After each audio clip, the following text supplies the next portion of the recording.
Alors, comme vous l'avez vu, on a eu les premiers résultats des élections législatives en France. Donc, il était important pour moi de faire cette petite vidéo pour essayer de décrypter ensemble avec vous ces premiers résultats. Ce qu'on peut dire, c'est que c'est un pari raté pour la majorité présidentielle d'Emmanuel Macron qui, pour l'instant, semble ne pas pouvoir conserver sa majorité absolue. Alors, il faut qu'on s'y arrête 2 minutes parce que c'est très important. Pourquoi c'est si nécessaire pour le gouvernement d'avoir la majorité absolue? Ce qu'il faut savoir, c'est qu'au Parlement, donc à l'Assemblée nationale, il y a 577 sièges. Et sur les 577 sièges, il faut avoir 289 pour avoir la majorité absolue. À partir du moment où vous avez 289 sièges, eh bien, vous pouvez faire passer des lois sans être bloqué dans votre action par l'opposition. Et pourquoi c'est important? Parce que le gouvernement qui est donc mis en place pour diriger le pays a besoin à un moment donné d'avoir cette célérité-là au niveau des procédures administratives, des procédures législatives plutôt, pour pouvoir progresser dans son programme. Et donc, étant donné que l'opposition et le pouvoir n'ont pas le même projet politique, si le pouvoir en place, donc la République en marche et Emmanuel Macron, n'ont pas la majorité absolue au Parlement, il sera difficile pour eux de mettre en avant, de mettre en œuvre leur programme politique.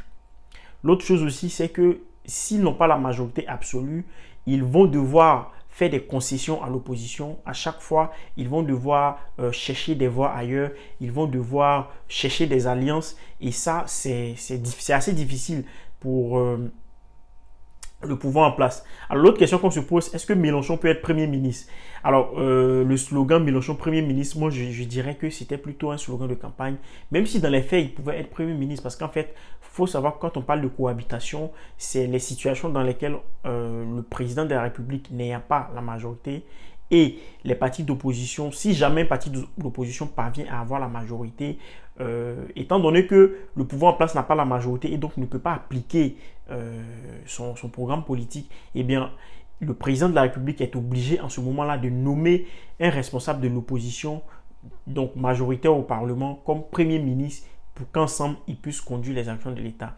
Mais à l'heure actuelle, Mélenchon non plus semble ne pas être sur cette voie-là. C'est-à-dire que probablement, il ne sera pas Premier ministre comme il le prétend, mais il pourrait avoir quand même une très large majorité de députés au Parlement. On parle entre 190 et 255, ce qui est quand même assez important.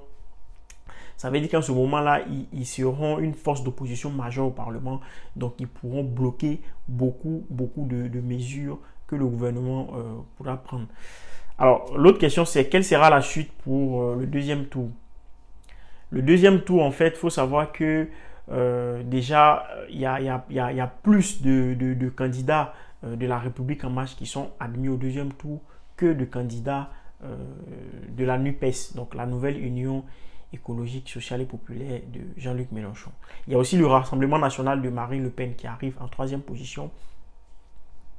Et donc, ces trois partis-là vont dominer le futur Parlement. Alors, il y a les Républicains, donc la droite classique, qui arrive un peu en quatrième position. Et ce sont ces trois, donc je dirais ces quatre groupes-là qui vont dominer le prochain Parlement, mais avec une opposition assez forte, plus que ce qu'on a eu dans le précédent quinquennat d'Emmanuel Macron. La question qu'on se pose actuellement, c'est est-ce que donc Mélenchon sera Premier ministre? Probablement pas, comme je l'ai dit, mais il va en tout cas avoir un nombre de députés suffisant pour faire opposition à Emmanuel Macron. L'autre chose aussi, c'est que même si Macron n'a pas la majorité absolue, il se pourrait que dans les derniers instants, certains députés se rallient à son parti politique et que cela finisse par lui donner donc une majorité. Ça peut arriver, c'est-à-dire que là on a des députés, par exemple des républicains ou même d'autres qui ont été élus sans étiquette, qui peuvent au dernier moment se rallier au parti d'Emmanuel Macron et ainsi pouvoir lui donner cette majorité absolue. L'autre surprise, c'est bien Éric Zemmour qui donc est battu à ces élections. C'est quand même assez surprenant parce que Éric Zemmour a fait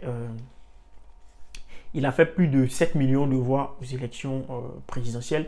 Donc, on s'attendait quand même à ce que son parti Reconquête puisse avoir le CRS qu'une seule voix, c'est-à-dire qu'un seul député élu ou qualifié au second tour, mais on se rend compte que les principaux leaders de son mouvement Reconquête qui ont été investis ont tous été éliminés dès le premier tour. Donc c'est assez surprenant. Éric Zemmour lui-même s'est présenté dans le sud, dans une circonscription qu'on appelle le Var.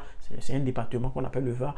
Et il a été éliminé. Il est arrivé en 3e position. C'est assez surprenant.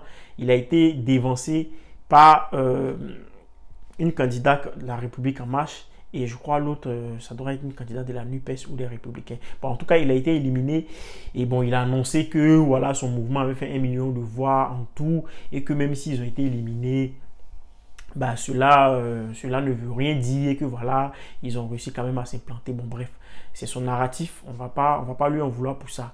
L'autre chose aussi, c'est le Rassemblement national de Marine Le Pen. Alors, ce qu'il faut savoir, c'est que Marine Le Pen n'a pas vraiment fait campagne lors de ces élections législatives. Elle a fait une campagne un peu à moitié. Bon, en tout cas, on se rend compte qu'elle aura plus de députés que la fois passée. Donc, elle est parti pour avoir entre 15 et à peu près 60 députés. Ce qui est important parce que ça pourra lui permettre de former un groupe parlementaire. Ce qu'il faut savoir aussi, c'est qu'on forme un groupe parlementaire à partir du moment où on a au moins 15 députés. Et c'est important d'avoir un groupe parlementaire parce qu'au Parlement, à l'Assemblée nationale, lorsque vous voulez prendre la parole sur certaines questions et quand il y a des débats importants, les présidents de groupes parlementaires s'expriment et donc dans ce contexte-là, ça aurait été intéressant pour Marine Le Pen d'avoir un groupe parlementaire. Ce qui est su d'être gagné, mais bon, elle sera toujours minoritaire, ça ne l'empêchera pas pour autant de continuer son combat politique. Ce qui n'est pas le cas d'Éric Zemmour qui pour l'instant risque d'être un peu,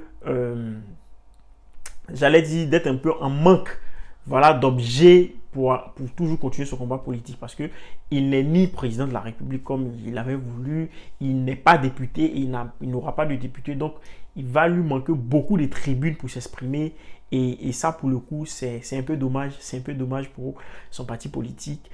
Il n'empêche que voilà, ainsi va la vie politique.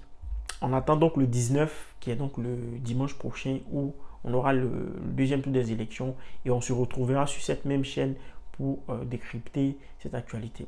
Les amis, si ce n'est pas le cas, pensez bien à vous abonner. La majorité de ceux qui regardent les vidéos, les statistiques les montrent, ne sont pas des abonnés. Je suis très ravi de vous avoir sur cette chaîne. Mais avant de partir, pensez à bien vous abonner. Et puis voilà, ça fait plaisir. Je vous remercie.